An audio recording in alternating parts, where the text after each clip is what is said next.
madaxweyne ku-xigeenka Soomaaliya mudane Cabdiraxmaan Cabdullaahi Ismaaciil Sayliix yofti wasiir hogaaminayo ayaa si baran lagu soo dhaweeyay degmada Baki ee ka tirsan gobolka Awdal mas'uuliyiintani ayaa waxay u gooreen markii ay gaareen degmada Baki soo kormeereen goobaha ka soconayso diiwaangelinta codbixiyaasha maalintii shalay rasmi uga bilaabantay guud ahaan gobolka Awdal intaas kadib madaxweynaha yoftiga wasiir hogaaminayay ayaa waxay meel fagaara kala hadleen dadweynaha degmada Baki oo hore waxa halkaas ka hadlay maayarka degmada Baki Maxamed Maxamed Caatay waxaana uu ka dhawaajiyay degmada Baki anagoo ku hadlay afkayga iyo shacbiga iyo golaha deegaanka si niyad samiyaan ugu soo dhaweeyna marka hore inta kadib waxaan idinka waramaynaa degmada Baki ee maanta joogtaan iyo waayeeda degmada Baki haddaan idinka waramo horta waa degmo ballaaran oo degmada ugu ballaaran ku jirta buuraleeya xoolo dhaqatiyo beerley isku jirta khayraad badan oo diin leh oo macdan leh beerale biyo ugu badan oo Soomaaliland leh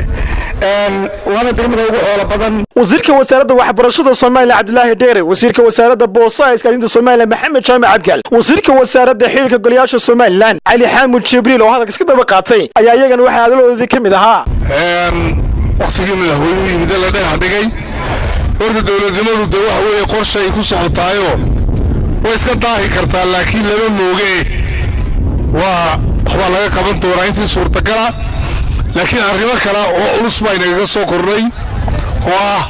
duruufaha abaaraha Ilaahay naga soo gaaray waxa lagu dadaali doonaa in imkaaniyaadka intii la awoodi karaba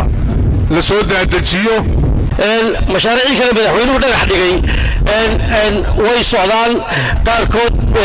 miisaaniyadda sanadka ku jira jeelka iyo wixii kale oo la qaban doono 16ka tii kale maxkamadda iyo booliskiina way socdaan waa la amray iyadoo waqtigii Ilaahay yiraahdo qadarka qoran baahiyo badan baa jiray waxyaabo fara badan oo kharashaad badan baa diiwaangelinta maanta dhacaysa dawladda kaga soo hagaagay taasa dawladdu wax fara badan ay kaga baxday iyo diiwaangelintii madaniga ahayd waan idin dareeminaa waana ka xunnahay xaaladaha lagu jiro ee abaaraha ee taagan aad baan uga xunnahay waa wax Ilaahay keenay awoodda Ilaahay iyo gacan Ilaahay baan laga bixi karaa wax kasta oo dadaal oo aan kale karayno waxba ha karanmayno hasa ahaatee